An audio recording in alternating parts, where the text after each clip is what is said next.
오늘 우리에게 주시는 하나님 말씀은 데살로니가전서 5장 16절에서 18절까지 말씀 제가 봉독합니다. 항상 기뻐하라, 쉬지 말고 기도하라, 범사에 감사하라.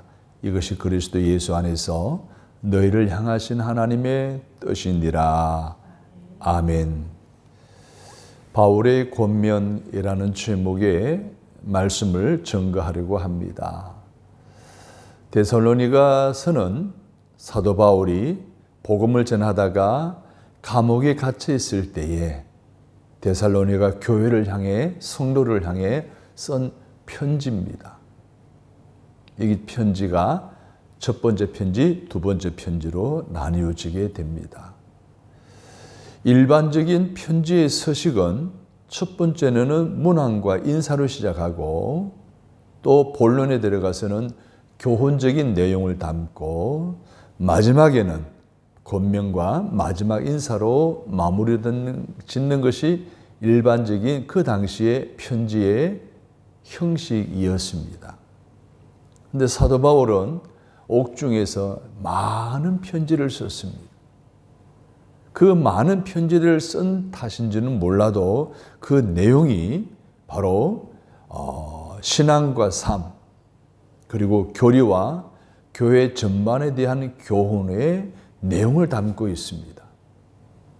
우리 신앙과 삶이 어떠해야 되는지, 교리는 어떠하고 교회의 생활은 어떠해야 하는지에 대한 그런 내용을 깊이 있게 다루고 있는 그러한 바울 서신의 내용 중에 오늘 본문의 말씀은 데살로니가 교인들에게 보내는 첫 번째 편지의 마지막 부분이에요.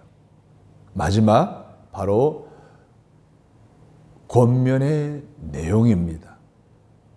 그럼 어떤 권면을 하고 싶었을까요?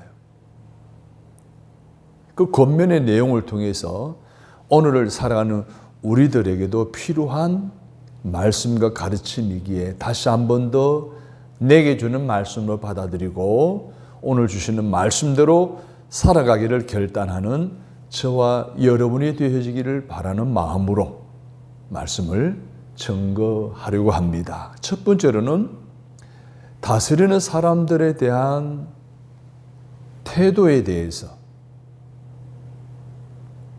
오늘날로 말하면 영적인 지도자들에게 또는 이 사회의 지도자들에게 어떠한 자세를 취하여야 하는가에 대해서 권면하고 있습니다. 12절을 보십시오.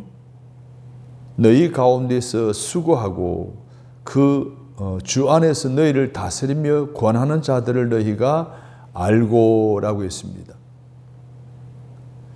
우리를 위해서 우리 안에서 수고한다는 거예요. 그리고 우리를 다스리고 권면한다는 거예요. 국가적으로 말하면 대통령이죠. 많은 지도자들입니다. 교회적으로 말하면 영적인 지도자인 목회자들이겠죠. 가정으로 말하면 가장이겠죠. 직장으로 말하면 직장 오너이겠죠. 그들을 대할 때 어떻게 대해야 되는 태도에 대해서 말하고 있어요. 먼저 이를 보게 되면 너희를 다스리며 권하는 자들이라고 했는데 리더십을 가진 자들이라고 방금 말씀을 드렸습니다. 그런데 그들을 알아라는 거예요. 12절 마지막 보면 그들을 알고라고 했어요. 여기서 알고라는 뜻은요, 이해하다는 거예요. 또 알아주라는 거예요. 인정하라는 거예요. 이 말은 한마디로 말하면 권위를 인정해 주라는 거예요. 육적인 영적인 지도자를 이해하고 알아주고 인정하여 따르라 라는 그러한 메시지를 사도 바울이 데살로니가 교회 성도들을 향해서 하고 있습니다. 가정도 마찬가지입니다. 교회도 마찬가지. 사회도 국가도 하나님이 세운 지도자들이 있습니다. 그 지도자들을 위해서 어떻게 하라는 거예요? 기도하는 건 당연하겠죠. 더 구체적으로 말합니다. 이해하라는 거예요. 인정하라는 거예요. 알아주라는 거예요. 그 권위를 인정해 주라는 이야기. 가정에서는 가장의 권위를 인정해 주고, 직장에서는 오너의 권위를 인정해 주고, 사회에서는 지도력급에 있는 사람들을 인정해 주라는 거예요. 대통령을 인정해 주라는 거예요. 그래야 그 단체와 그 조직이 평안하다는 거예요. 안전하다는 거예요. 20, 30년 전만 하더라도 우리나라의 대통령도 함부로 호칭을 말하지 않았어요. 권위가 인정되었다는 거예요. 그런데 요즘 어떻습니까? 요즘 뉴스를 보게 되면, 유튜브를 보게 되면 대통령도, 대통령의 영부인도, 지도급에 있는 사람들도 그냥 아나무인격으로 무시하고 비하하고 욕설을 퍼붓고 완전히 대통령을 인정하는 그런 표현을 어디에나 찾아볼 수 없을 정도로 너무 자유화되어져 버리고 말은 그런 것들을 우리 많이 느끼게 됩니다. 아마 이것이 노무현 전 대통령 탄핵 이후로부터 완전히 겉으로 드러났다라고 저는 그렇게 보고 있거든요. 그 시기가 어떤 시기인가 하면 뉴에이지 시대가 최극에 달했을 때, 다원주의가 사상이 전 세계를 지배하고 있던 때였어요. 그것이 우리나라에 다원주의가 들어오면서 그때부터 대통령도 탄핵하고, 그때부터 대통령의 권위가 그냥 떨어지고, 더 나아가 가장의 권위도 떨어지고, 직장 상사의 권위도 떨어지는 사회에 어른이 없는 시대가 되어버리고 말았어요. 다원주의가 뭡니까? 뉴에이지가 뭡니까? 다원주의는요, 절대 권위를 인정하지 않아요. 가장을 인정하지, 대통령을 인정하지 않아요. 무엇이 중요해요? 인권이 중요한 거예요. 내가 중요한 거예요. 그런데 조직이 막 흔들리는 거예요. 아무리 민주주의라 하더라도요, 그렇잖아요. 조직은 지탱하고 유지되어지도록 어느 정도 예원을 해야 되는데, 그런 것이 오늘날 가정에서도 무너지고 사회에서 무너지고 국가적으로 무너진 시대에 살아가고 있어요. 오늘 성경은 분명히 말하고 있습니다. 너희 가운데 수고하고 주원해서 너희를 다스림에 권하는 자들, 영적 지도자들, 사회적 지도자를 뭐예요? 알고라고 하고 있습니다. 이해하라는 게, 알아주라는 게, 인정해 주라는 거예요. 권위를 인정하라는 거예요. 권위에 따르라는 거예요. 그런데 오늘 그리스도인으로서 오늘날 이 시대의 사회에 아무리 민주주의가 발달한 시대를 할지라도 너무하다 하는 그런 생각이 들지 않을 수 없는 그런 현실 속에 우리는 살아가고 있어요. 가장 민주주의 국가라고 할 수 있는 미국이라는 나라도 이렇게까지는 안 그렇죠. 예전에 클린턴 대통령이 성추문으로 세계적인 이슈가 되지 않았습니까?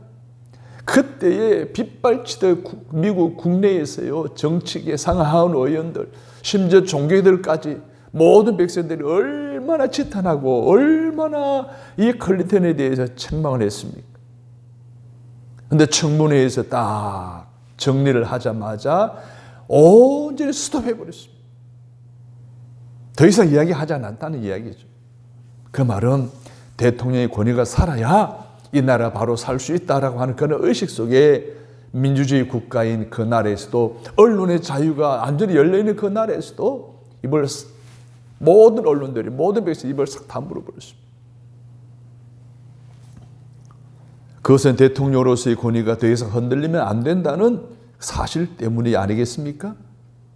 오늘 바울이 본문에서 말하고 있는 너희가 알고라는 것은 지도자의 권위를 인정하라는 거예요. 13절을 보십시오. 사랑 안에서 가장 귀히 여기며 너희끼리 화목하라.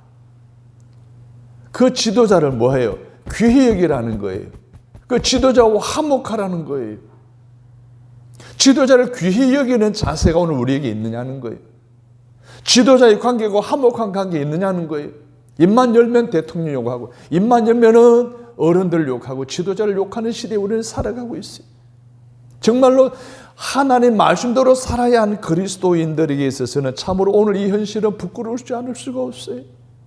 사랑하는 여러분, 오늘 사도 바울이 우리를 향해 권면합니다. 지도자에 대한 어떤 태도를 가져야 되고 어떤 자세를 가져야 어떤 말을 해야 되는지 알아라는 거예요.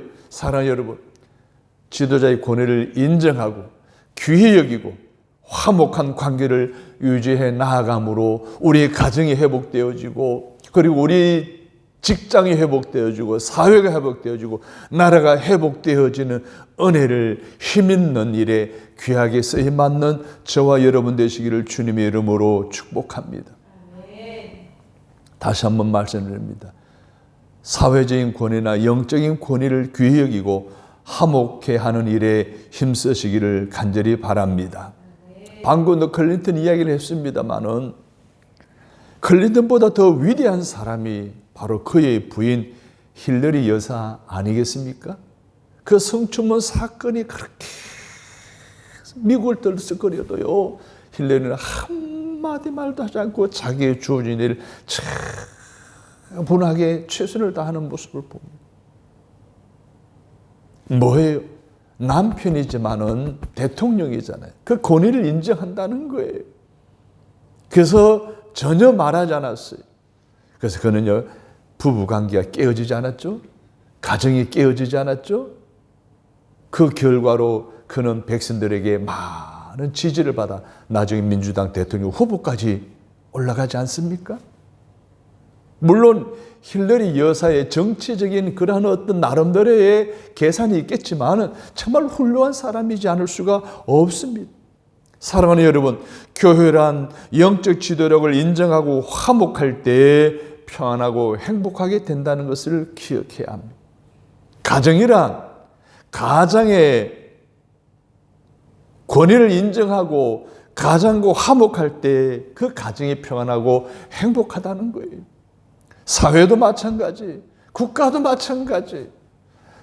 하나님의 세운 지도력에 대해서 우리는 인정하고 또 굉장히 귀하게 여기고 화목한 관계를 유지해 나갈 때 이 나라가 평안하고 이 나라가 든든히 서가게 된다는 사실을 잊지 말고 매일매일의 삶 속에서 하나님의 가르침인 지도자를 위해서 그 권위를 인정하고 귀하게 여기고 아름다운 관계를 유지해 나아가는 일에 앞장서는 저와 여러분이 되시기를 주님의 이름으로 축복합니다. 두 번째로는 항상 기뻐하라고 권면하고 있습니다. 여러분, 기뻐하라의 반대말은 무슨 말이에요? 슬퍼하라입니다. 영화인, 연극인, 희극인 등 오늘날의 연기자들의 직업군에 속하는 이 사람들이 모든 매스컴에 초점을 맞추고 있다 해도 과언이 아닐 정도로 인기의 직업군입니다.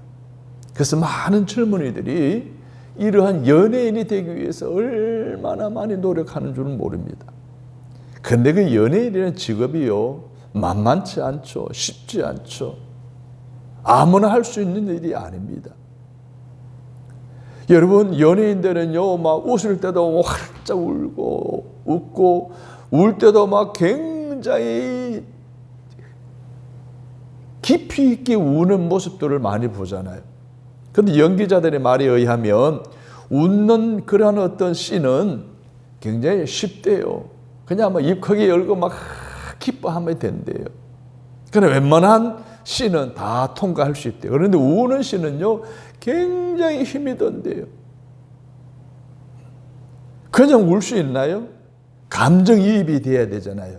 그 연속곡이나 영화의 내용 깊이 들어간 내가 진짜 그 인물과 같은 성격, 인물과 같은 감정, 인물과 같은 가치관을 가져야지만은 그 인물이 나타내고자 하는 것을 그대로 이 배우가 표현할 수 있다는 거예요. 그래 얼마나 힘들어요. 그걸 배우하기가 이 만만치 않은 거예요. 사랑하는 여러분, 울고 웃고 우는 이 삶 모습들이 희노애락이라 그러지 않습니까? 우리의 삶에는 희노애락이 있어요. 그런데 오늘 성경에 보니까 분명히 우리에게 사도 바울이 권면하기를 항상 기뻐하라는 거예요.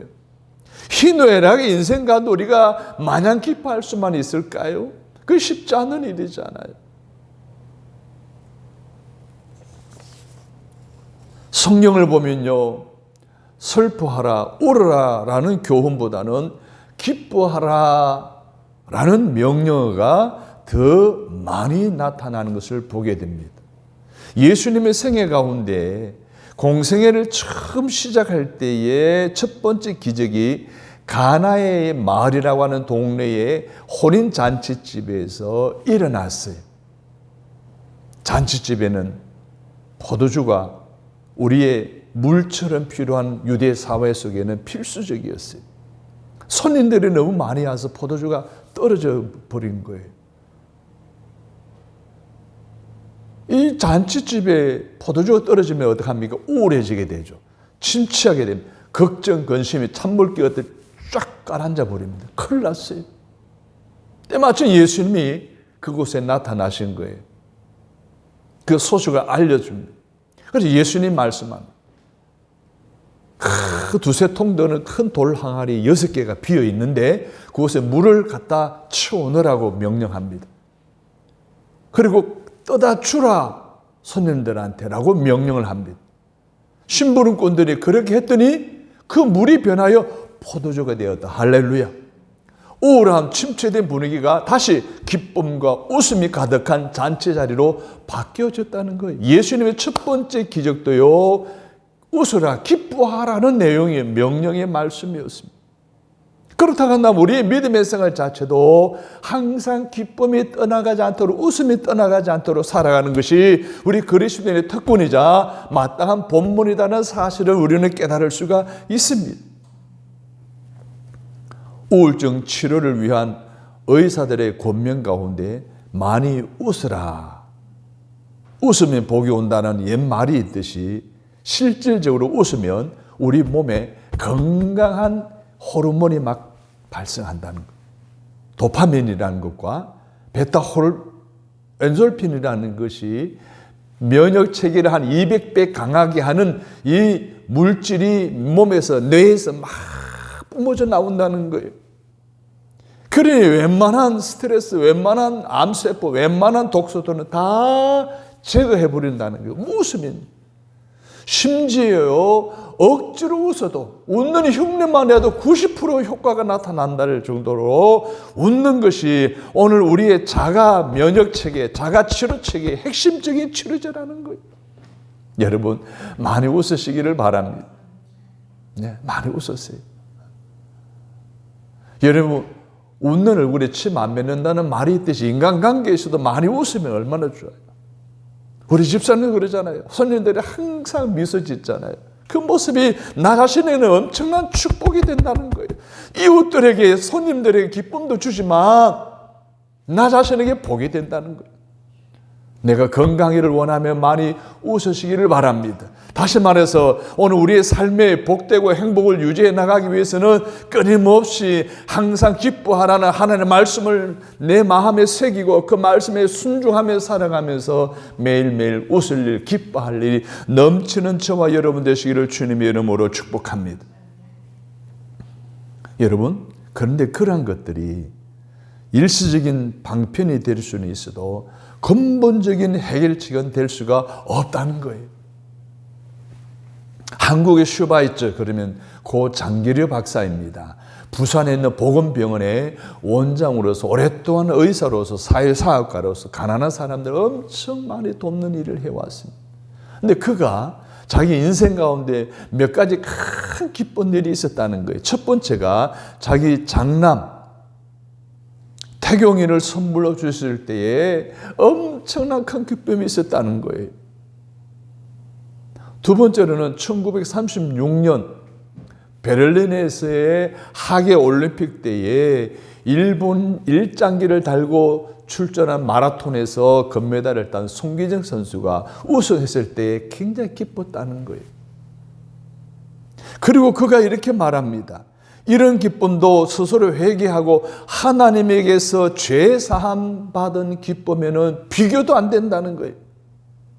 이 기쁨이 있어야 진정 기독교인인 것이다 라고 했어요. 큰 아들을 낳은 기쁨, 송교정의 금메달 따는 그 기쁨, 그보다 더 큰 기쁨은 내가 회개함으로 하나님에게서 죄 사함 받은 기쁨, 이것이 진정한 이 기쁨이 있을 때에 내가 그리스도인이다 라고 말할 수 있었다는 거예요. 그렇습니다. 우리의 기쁨, 바울이 말한 그 기쁨이 돈 벌고 출세하고 성공하는, 누가 잘 되어서 오는 그런 기쁨이 아니라는 거예요. 따라서 합니다. 카이로가 이 헬라어로 기쁨이라는 뜻이, 이 카이로의 원어의 뜻은요, 유쾌하다, 행복하다, 유복하다라는 의미를 가지고 있습니다. 그러면 여러분 생각해 보세요. 유복하고 유쾌하고 행복하다는 것은요, 그 기간이 얼마나 지속되느냐가 가치를 결정하는 거 아니에요? 잠시 기뻐하면 무슨 의미가 있어요? 잠시 유복하면 무슨 좋은 일이 있겠어요? 기간이 길어져야 되잖아요. 오랫동안 기뻐해야 되잖아요. 오랫동안 행복하고 오랫동안 유복해야 되잖아요. 어떤 글을 보니까 하루 행복하기 위해서는 목욕을 하라. 한 주간 행복하기 위해서는 새 옷을 입어라. 한 달 행복하려면 차를 사라. 1년을 행복하려면 집을 사라. 그러나 결혼을 하면 3년 행복하다.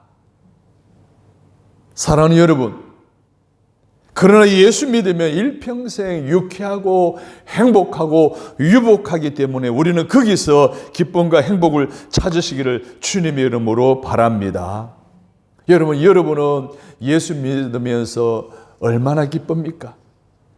정말 예수 믿으면서 기쁨이 있습니까?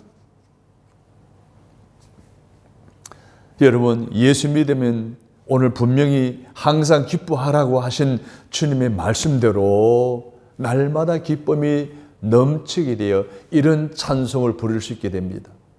제가 청년 시절에 교회학교, 시골 교회학교 반사였었습니다. 교사였었습니다. 당시에는 풍금이죠, 교회에. 그래, 이런 어떤 PPT는 없었습니다. 궤도에다가 곡이 없는 가사만 써놓은 찬송가를 걸쳐놓고 그걸 아들을 보면서 아이들을 가르쳐 함께 배웠던, 무려 4개 국어로 할 수 있는 찬양이 있었습니다.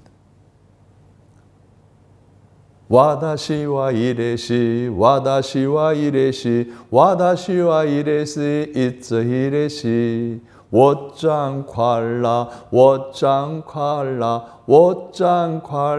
짱짱 I am so happy, I am so happy, I am so happy, happy all the day. 나는 기쁘다, 나는 기쁘다, 나는 기쁘다, 항상 기쁘다. 예수 믿는 기쁨이 그냥 일시적인 것이 아니라 항상 기쁨이 가득 차 넘치는 믿음의 생활을 해나가야 하지 않겠습니까? 사랑하는 여러분, 우리는 항상 내게서 기쁨이 떠나지 않기를 바라고 있지 않습니까? 여러분, 그것이 가능합니까? 성경은 가능하기 때문에 항상 기뻐하라고 말씀하고 있는 거예요. 여러분, 어디에 있으면, 주 안에 있으면 항상 기쁘고 행복한 줄로 믿습니다. 여러분, 주 안에 있어야 그 행복과 기쁨이 빼앗기지 않아요. 기쁘다가도 우울함이 오는 것은 뭐예요? 기쁨을 빼앗겼기 때문이잖아요. 그러나 주 안에 있을 때 내게 있는 행복, 내게 있는 기쁨, 사탄, 마귀, 귀신, 사회적인 환경과 상황 속에서도 빼앗기지 않을 수가 있다는 이 귀한 말씀을 마음으로 받아들이시기를 주님의 이름으로 바랍니다. 그래서 찬송가 370장에 보면 주 안에 있는 나에게 딴 근심이 있으랴 십자가 밑에 나아가 내 짐을 풀었네. 이 가사 중에서 근심과 짐이 있어요. 근데 근심도 없고 짐이 없을 때 뭐예요? 기쁨이 오고 평안이 오고 또 행복이 찾아오잖아요. 이게 주 안에 있을 때라고 했어요. 주 안에 있는 나에게는 근심도 없고요, 무거움짐도 벗어버리고. 할렐루야. 사랑하는 여러분, 내가 예수를 믿고 믿음의 생활을 하면서 일어나는 모든 삶의 어려운 문제들은 내게 무거운 짐이 될 수 있는데, 이것을 주님께 맡기면, 주 안에 있으면, 주님께 맡기면, 의지하면 그것이 다 사라지기 때문에 내 안에 기쁨이 다시 회복되어지고, 할렐루야, 행복도 찾아오게 된다는 거예요. 아멘입니까? 사랑하는 여러분, 오늘 우리가 주 안에 있어야 할 줄로 믿습니다. 항상 기뻐하라는 것은 가능한 일인데 주 안에 있을 때 가능하다는 이야기예요. 자, 그 결과 어떻게 된다고요? 근심할 것이 싹 없어지는 줄로 믿습니다. 나를 짓누르는 인생의 무거운 짐이 사라지는 줄로 믿습니다. 그러나 이처럼 찬송하면서 주님을 따라가면 항상 기뻐하는 생활을 할 수 있는 여러분이 되어질 수가 있는 줄로 믿습니다. 주님을 찬송하면서 할렐루야 할렐루야 내 앞길 멀고 험해도 나 주님 맘 따라가리. 매일매일 항상 기뻐서 찬송하며 주님만 따라가는 여러분의 믿음의 생활이 이번 말씀 예배를 통해서 회복되어지게 되기를 주님의 이름으로 축복합니다. 세 번째로는요, 오늘 본문에 보니까 쉬지 말고 기도하라라고 권면하고 있습니다. 초대 교부인 크리소스톰은 환난 중에서도 항상 기뻐할 수 있는 방법이 있는데 쉬지 말고 기도하는 것이라고 말했습니다. 쉬지 말고 기도하라는 것은 24시간 쉬지 않고 기도하라는 것이 아닙니다. 24시간 기도하는 것은요, 사실상 불가능한 일이죠. 우리 잠도 자야 되잖아요. 밥도 먹어야 되잖아요. 휴식도 취해야 되니 일도 해야 되잖아요. 뭐 사람도 만날 수 있어야 되잖아요. 그래 아무것도 안 하고 기도만 할 수 있다는 거 쉽지 않습니다. 그러면 쉬지 말고 기도하라는 말은 어떤 의미일까요? 첫째, 기도를 생활화하라는 거예요. 무슨 말이에요? 운전할 때도 기도하고, 일할 때도 기도하고, 잠깐 쉴 때도 기도하고, 놀 때도 기도하고, 사람 만나는 때도 기도하고, 잠자거나 잠을 깰 때도 기도하는 것이 기도를 생활하는 거예요. 우리가 차를 타고 가기 전에 차를 먼저 타잖아요. 그럼 다 앉아서 먼저 기도하는, 하나님 함께 해주세요. 운전대를 지켜주세요. 이게 뭐예요? 기도하는 생활이에요. 식사하기 전에 뭐예요? 감사기도 드리는 거 기도의 생활이에요. 잠들기 전에도 기도하고 잠 깨어나서도 기도하는 것도 뭐예요? 기도를 생활하는 거예요. 뿐만 아닙니다. 둘째, 기도 시간을 정하는 것을 말하고 있습니다. 우리는 기도 새벽에 할 수 있습니다. 아침에 할 수도 있습니다. 낮에 할 수도 있습니다. 언제든지 할 수 있어요. 사실 현대인들에게요, 참 이제 기도하는 시간이 쉽지 않은데요, 낮에 바빠요. 그러다 보니까 사무실이 많이 있는 대도시에 근처에 있는 교회들은요, 정오 기도회가 있어요. 직장인들을 위한. 그래서 와서 기도에 30분 예배에 참여하면 그 교회에서 제공하는 식사를 제공받을 수가 있어요. 이런 교회들이요, 대도시 교회는 여러 교회가 있어요. 직장인들이 바쁜 일상생활에 기도 생활을 돕기 위한 거겠죠.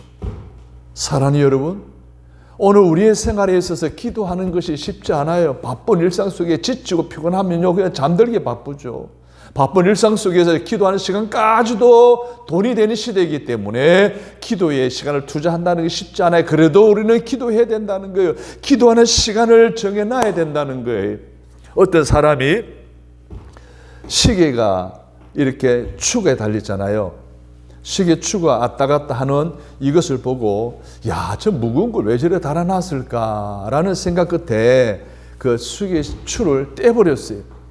시계추를 떼버리면 어떻게 됩니까? 시계가 멈추게 돼버리죠. 시계가 죽게 돼버리는 거예요.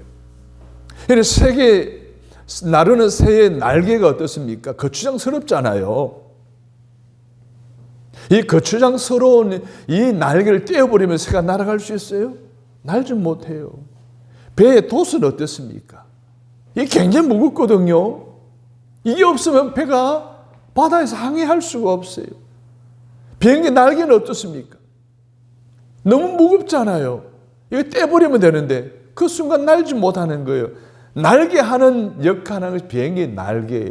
사랑하는 여러분, 우리도 마찬가지예요. 힘들고 고달파도 쉬지 않고 정한 시간에 기도해야 우리 영이 살아나서 힘을 얻어서 비상하여 높이 날아오를 수가 있는 거예요. 사랑하는 여러분, 기도는 우리 영적인 힘, 에너지, 영적인 가솔린을 공급받는 통로라는 것을 기억하시고 매일매일 정한 시간에 기도하는 여러분이 되시기를 주님의 이름으로 축원합니다. 세 번째로 기도하는 시간을 늘리라는 거예요. 기도를 습관하는 것뿐만 아니라 기도를 정한 시간에 하는 것이 뿐만 아니라 기도 시간을 늘려야 하는 거예요. 5분 하던 사람은 10분, 10분 하는 사람은 30분, 30분 하는 사람은 1시간. 이제 이러한 시간에 기도 시간을 늘려야 된다는 거예요. 여러분, 한국 전쟁 후에 우리나라가 한반도 얼마나 폐허가 되었어요. 이 폐허가 된 나라가 지금 어떻게 해요? 세계 경제 10대 강국 안에 들 정도가 되지 않았습니까? 일본보다 GNP가 앞서는 그러한 잘 사는 나라로 바뀌어지게 된 그 배경에 대해서 많이들 사회학자들은 이렇게 이야기를 합니다. 첫 번째, 미국의 원조라는 거예요. 여러분, 미국의 교회가 얼마나 많이 원조했는 줄 아십니까? 두 번째로는 찬반이 여론이 있지만 탁월한 지도력 때문이었습니다. 이승만 대통령이나 박정희 대통령이었죠. 세 번째로는 대한민국 백성들의 국민성이라는 거예요. 부지런함, 인내력, 그것을 다 참아내고 부지런하게 해서 이렇게 나라를 부강하게 만들었다는 거예요. 네 번째가 있어요. 이것은 많이들 간과되고 있어요. 사회에서는 이것을 인정하려 들지 않습니다. 그것은 폐허 후에 천막교회에서 또 무너진 교회에서 그러다 새벽마다 나와서 저녁마다 철학기도 하며 기도원에서도 철학기도 하며 밤새도록 기도하는 이들의 기도를 들으시고 살아계신 하나님이 이 나라를 긍휼히 여기셔서 하나님께서 이 나라를 향해 엄청난 복을 주심으로 이 나라가 부강한 나라가 되었다라는 사실을 오늘 우리 그리스도인들은 믿고 그렇게 지금도 나라 민족을 위해서 기도하고 있는 줄로 믿습니다. 1953년 7월 27일 휴전선이 그어지면서 전쟁이 끝나지 않았습니까? 그해 12월 달에 밥 피얼스라는 박사와 빌리 그레이엄 박사가 한국을 방문했어요. 그 당시 유명한 교회 지도자들이었습니다. 미국의 교회 지도자들이었어요. 그들이 한국에 방문해서 한 지역에 갔는데 허물어진 교회, 파괴된 교회, 그 옆에 천막교회가 천막에 쳐져 있는 거예요. 그 천막이 뭐냐라고 빌리 그레이엄 목사가 물으니 그거는 교회다. 임시로 만드는 교회다. 그러면서 이 사실을 아느냐라고 빌리 그레이엄에게 피어스 목사님이 말합니다. 저 천막교회에서 끊임없이 기도하고 있기 때문에 하나님께서 한국교회를 분명히 도와서 다시 일어날 거다. 그러니까 빌리 그레이엄 목사님이 그랬다는 거예요. 무슨 기도는 갖추어진 예배당이 갖추어진 정말 분위기 좋은 곳에서 기도하는 것이 천막 같은 데서 뭐 이 추운 데 기도하느냐. 안 믿었어요. 피어스 박사, 그럼 내일 새벽 4시 반에 한번 찾아가 보자. 약속을 하고 다음날 새벽 4시 반에 골목길을 찾아 그 이야기했던 천막교회를 찾아갔어요. 천막 거적을 늘고 들어갔더니 사람들이 가득 차 있는 거예요. 기둥이 2개 있고 천막이 쳐져 있고 사람들은 장작개비 같은 걸 바닥에 놓고 그 위에 앉아서 기도하고 있더라는 거예요.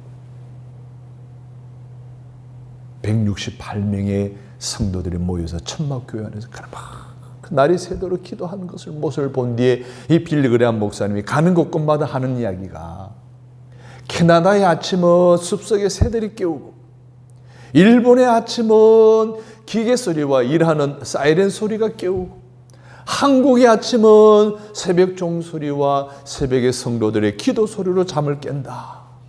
사랑하는 여러분, 이 나라, 이 민족이 이렇게 부강한 나라가 될 수 있습니다.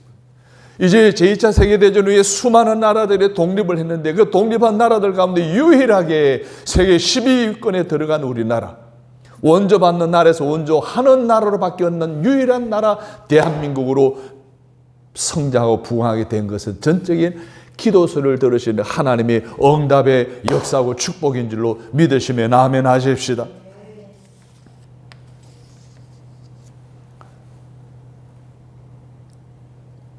사랑하는 여러분, 나라의 부강도, 가정의 평안함도, 자녀들의 형통도 기도를 통한, 여러분의 기도를 통한 하나님의 은혜가 있어야 이루어지는 줄로 믿으시기 바랍니다. 이 사실을 몸소 체험해서 알고 있는 우리 신앙의 선배들의 신앙 유산을 물려받은 오늘 우리는 추워도 더워도 힘들어도 피곤해도 어떤 상황 가운데서도 기도해야 합니다. 나라와 민족, 가정과 자녀들, 교회를 위해 어려워도 어려운 이웃을 위해 기도하시는 죄를 범하지 않는 저와 여러분 되시기를 주님의 이름으로 축복합니다. 그리고 쉬지 말고 기도하라고 하는 이 말씀의 의미는 또 다른 의미로서는 찬송하라는 의미도 되는 것입니다. 따라서 합니다. 찬송은 곡조를 붙인 기도다.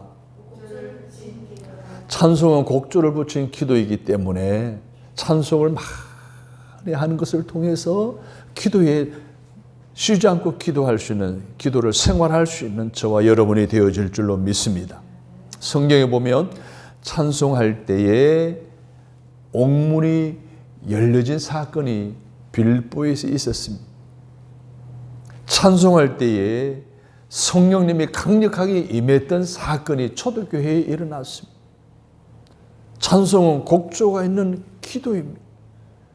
찬송을 많이 하면 기도하는 것이고, 찬송을 통해서 날마다 생활 속에 기도가 끊이지 않는 저와 여러분이 되어지도록 결단하시기를 주님의 이름으로 바랍니다. 그래서 기도와 찬송은 시간은 늘어날수록 좋은 거예요. 핸드폰을 하고 TV를 보는 시간보다도 하나님을 만나는 기도와 찬송의 시간을 더 많이 할애하시기를 주님의 이름으로 바랍니다. 기도를 생활하십시다. 기도를 정하여 하십시다. 기도를 많이 하십시다. 그래서 기도가 새벽을 깨우고 여러분의 일상 속의 어둠을 다 깨우고 물리치는 영적 은혜를 경험하는 저와 여러분 되시기를 주님의 이름으로 축복합니다. 마지막으로는요, 따라서 합니다. 범사에 감사하라. 사도 바울이 데살로니가 교회 교인들을 향하여 마지막으로 하는 권면은 범사에 감사라는 거예요. 여러분, 범사에 감사하는 사람의 기쁨과 감사가 넘칩니다. 그리고 기도하는 사람은 늘 기쁘고 늘 감사합니다. 그러나 기도하지 않으면 기쁨도 빼앗기고 감사도 사라지게 되어집니다. 누가복음 17장에 보게 되면 10명의 나병 환자들이 마을 어귀에서 예수님을 만납니다. 우리를 불쌍히 여겨달라고. 그래도 예수님이 그들에게 말합니다. 가서 제사장에게 가서 보여라. 당시 문둥병자들은요, 나으면요, 제사장에 가서 나았다는 확인을 받아야 다시 가족에게로 돌아가고 마을로 들어갈 수 있어요. 그 예수님 명령을 들은 그들이 제사장을 향해 달려가는 중에 진물이 마르고 나병이 깨끗해지는 체험을 10명이 다 하게 됩니다. 그런데 그 중에 9은 제사장에 찾아가서 나무 확인을 받고 가정으로 돌아갔습니다. 그런데 그들은 어땠습니까? 나병 고침 받았지만 구원은 받지 못했습니다. 그 중에 한 명, 이방인이었습니다. 관심도 없는 사람이었는데 그는 주님에게 찾아옵니다. 주님에게 돌아와서 주님 앞에 감사드립니다. 그에게 예수님이 너가 구원을 받았다. 나병도 고침받고 영도 구원받은 줄로 믿습니다.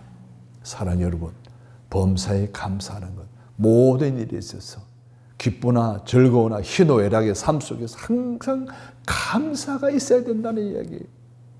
여러분, 웃으면 바이돌핀에 나온다 그랬잖아요. 감사하면 다이돌핀이 나온대요. 다이돌핀은 바이돌핀보다도 1000배나 더 강하대요. 웃는 것 우리의 생활에 너무 좋지만은 감사하는 것은 우리의 전인적인 건강을 위해서 너무너무 필요한 생활이고 믿음의 모습인 것입니다. 사랑하는 여러분, 범사에 감사하신 이 말씀 마음속에 새기고 모든 일에 감사할 수 있기를 바랍니다. 좋은 일 있으면 당연히 감사해야 되죠. 그러나 좋지 않은 일이 발생하여 무거운 짐이 나를 준들어 힘든 상황 속에서도 항상 감사할 수 있는 성숙한 그리스도인의 신앙의 삶을 살아가게 되면 하나님께서 내 몸에 호르몬이 다이돌핀이 1000배 강한 다이돌핀이 막 솟아나서 오늘 우리 안에 있는 모든 병마들은 다 제거해버리고 내 모든 상경에 처해진 모든 환경을 다 극복해내고 날마다 다른 사람에게도 좋은 영향을 끼칠 수 있는 범사에 감사하는 저와 여러분이 다 되시기를 주님의 이름으로 축복합니다. 사랑하는 여러분, 감사는 받은 은혜에 대한 응답일 뿐만 아니라 구원받은 증거라고 하는 것을 오늘 한 명의 나병 환자가 주님께 돌아와 감사함으로 영혼까지 구원받은 사건을 통해서 알 수 있었던 것처럼 사랑하는 여러분, 하나님의 은혜로 구원받고 죄사함 받았다라고 여러분이 믿는다면 여러분의 입술에서 감사가 끊이지 않기를 바랍니다. 여러분의 손길에서 감사가 끊이지 않기를 바랍니다. 감사의 절기를 맞아서 감사하는 삶을 매일매일 살아가는 저와 여러분 되시기를 바랍니다. 그래서 사도 바울은 고린도후서 9장 15절에서 말할 수 없는 그의 은사로 말미암아 하나님께 감사하노라 이렇게 했습니다. 어떻게 감사해야 합니까? 날마다 순간마다 감사하다고 고백할 수 있기를 바랍니다. 주님 감사합니다라고 마음속에 언제나 감사하는 마음을 지니시기를 바랍니다. 여러분 생각해 보십시오. 어느 날 고백은요 마음대로 되어진다는 거잖아요. 그렇다고 한다면 우리가 마음속에 주님 감사합니다 라는 고백이 담겨지게 되기를 바랍니다. 그리고 하나님께 물질로 감사하시기를 바랍니다. 드리고 바치면서 감사해야 합니다. 여러분 감사하다고 고백하십시다. 마음속에 감사의 신앙을 가지십시다. 물질로도 하나님께 감사하시기를 바랍니다. 날마다 주님 감사합니다 라며 고백하며 간증하며 살아가는 저와 여러분 다 되시기를 주님의 이름으로 축복합니다. 하나님 아버지, 하나님께서 오늘 우리에게 권면해 주신 귀한 말씀으로 세상의 권위에 대해서 어떠한 태도로 살아야 할지 가르쳐 주시니 감사합니다. 함부로 말하고 함부로 호칭했던 권위를 인정하지 않았던 우리의 삶의 모습에서 다시 한번 더 권위를 인정하고 이해하고 알아줄 뿐만 아니라 귀히 여기고 화목한 관계를 유지해 나갈 수 있는 그리스도인들이 다 되게 하여 주옵소서.